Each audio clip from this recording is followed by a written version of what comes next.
ಹರಿವೋ ಸಿಲುಕಿ ಮುಂದೆ ದಾರಿ ಕಾಣದೆ ಜಗದೊಳು ಕಂದನಂತೆನ್ನ ಕುಂದುಗಳ ತಾರ ಆನಂದ ರಮಣ ಇದು ಎನಗೆ ಗೋವಿಂದ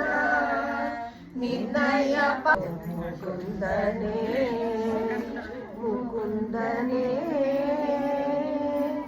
ನೊಂದೇಲೈ ಶ್ರೀ ಶ್ರೀಕೃಷ್ಣನಿಗೆ ಭಕ್ತದರಸಿಗೆ ಇಷ್ಟವರಗಳ ಕೊಟ್ಟು ರಕ್ಷಿಸಬೇಕಮ್ಮ